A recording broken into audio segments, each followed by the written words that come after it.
Level order traversal.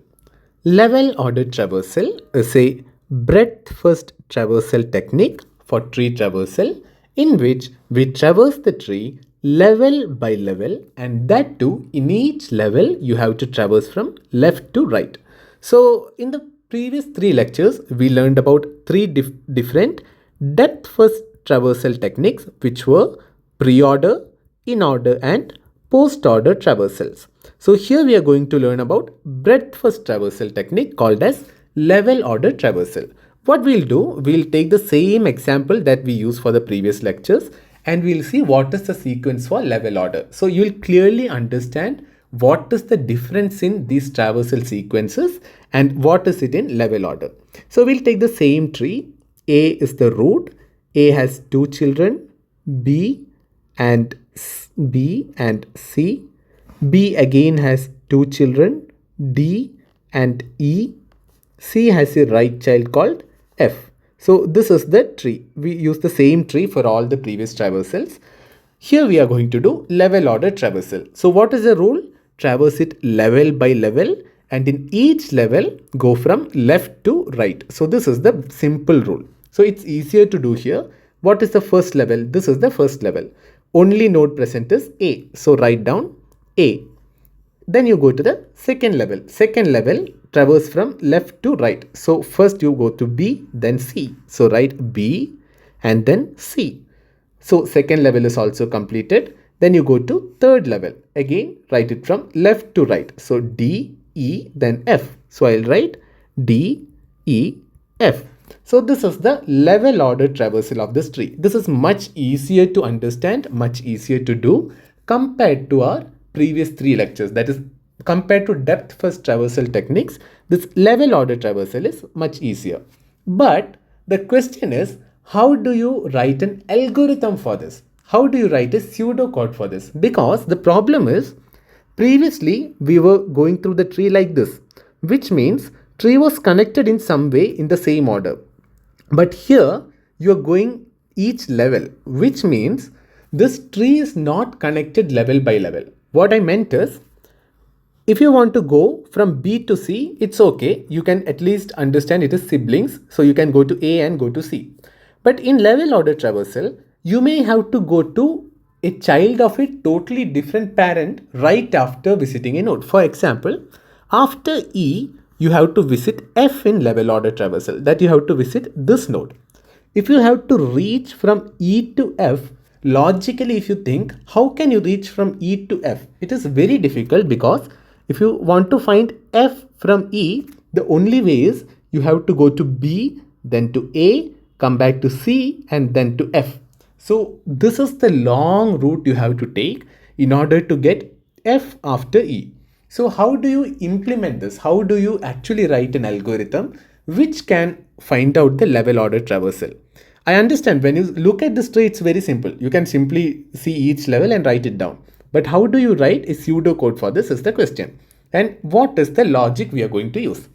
So what we are going to do is that we'll use a queue which makes the whole process very simple. Using a queue, we'll be easily able to do this level order traversal. So this I'll keep there for reference, the level order. What I'll do, we'll start with an empty queue and we'll see how to use a queue in order to find out this order from this tree. Okay, so this is our queue. This is the queue we are going to use. This is an empty queue for now. So we'll enqueue elements as and when required. So the trick is very simple. You have to start from the root. You have to enqueue the element, and till the point your queue is not empty, you have to dequeue each element and enqueue its children. Okay, let us see how this works. First you enqueue A. So enqueuing root is the first step.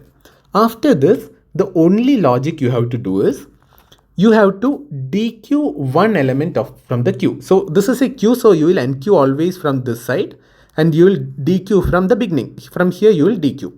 So you have to dequeue an element, and once you dequeued it, you have to print it and you have to enqueue all its children.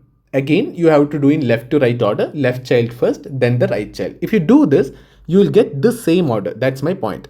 So what I'll do, This is the order A, B, C, D, E, F. This is the expected order. This is required in level order. Let us see whether using this technique we can find the same order. So first I'll DQ A. I already NQ'd A. Now I'll DQ. So I'm taking A out of the queue. Whatever I DQ'd, first I have to print it. So I printed A.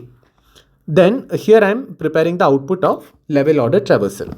Once I DQ'd A, I have to NQ all the children first left and then right. So first I'll NQ the left child of A.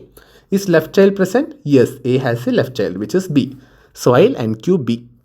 Does A have a right child? Yes, A has a right child. So I'll NQ right child C. So both the children are NQ'd and A is printed. So I'm done with A. Again, I'll check the queue.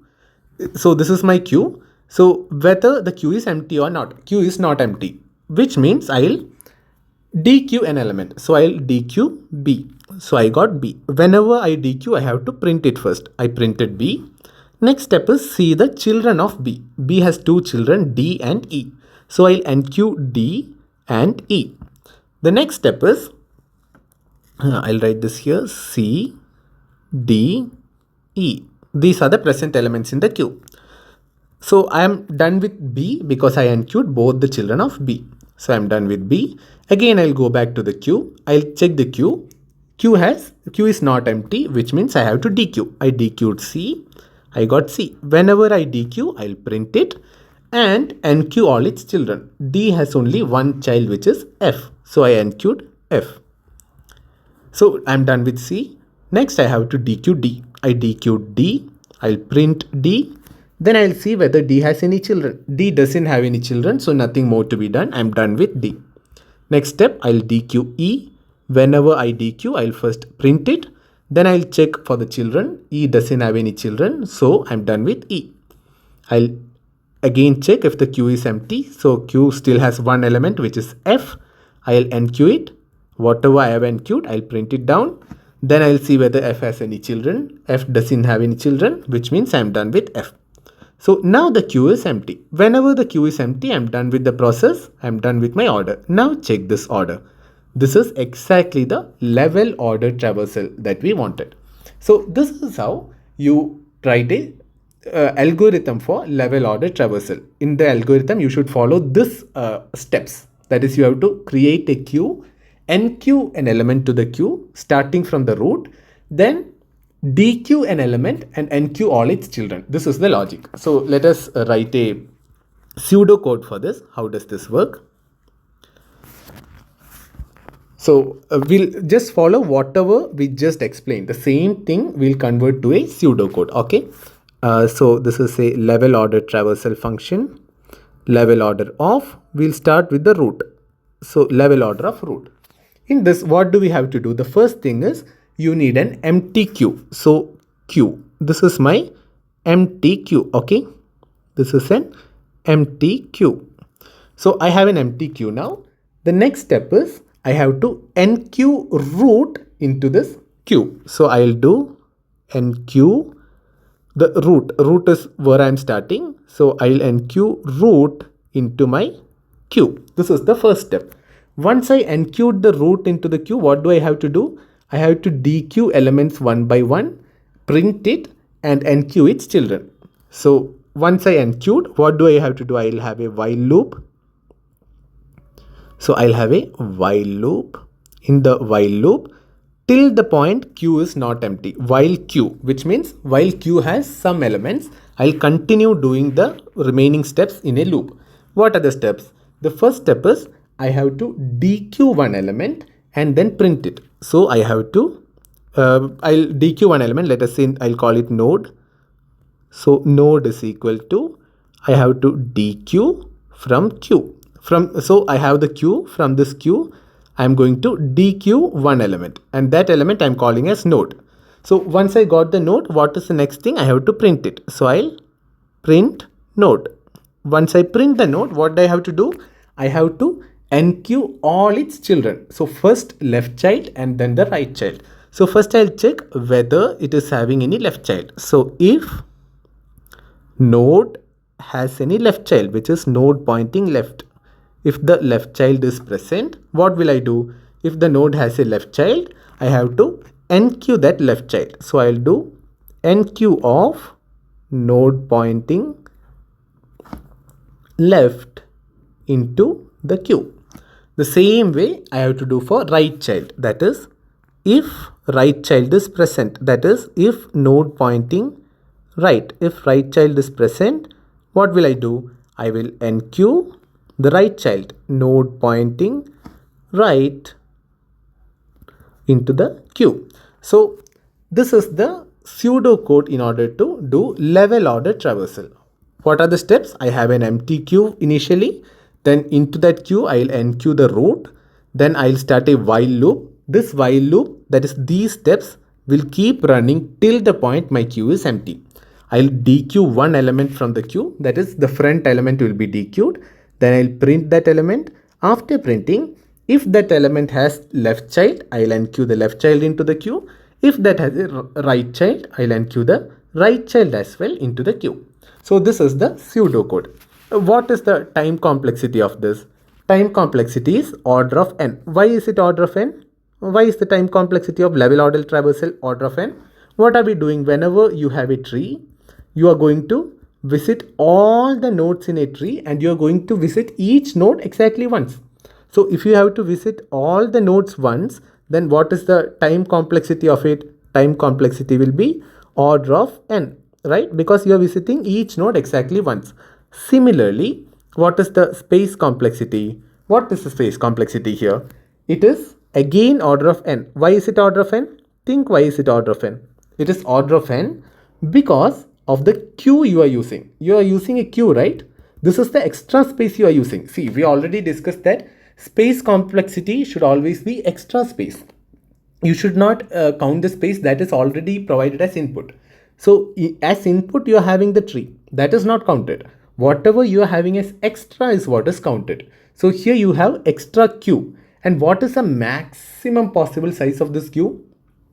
Maximum possible size of this queue, this will depend on what is the maximum number of nodes present in any particular level of a tree. Based on that, you will have maximum size of queue, because at some point when you have traversed till this, it will be so possible that all the children, that is all the nodes in the next level, will be present simultaneously in the queue. So this queue will have all the elements of one particular level at one instance. So this is the maximum possible size of the queue. What can be the maximum number of elements in one single level in a tree? If you see, the maximum number of nodes possible in the last level of a binary tree, that will be all some of the order of n by 2. It can have n by 2 elements in the last level, which means your space complexity is order of n. N by 2 is again order of n. So the space complexity used, that is the maximum size of the queue required, will be order of n. So your time complexity is order of n because you have to visit all nodes once. Space complexity is order of n because in the queue that you are using, you may have order of n elements at the same point. So that is why space complexity is order of n.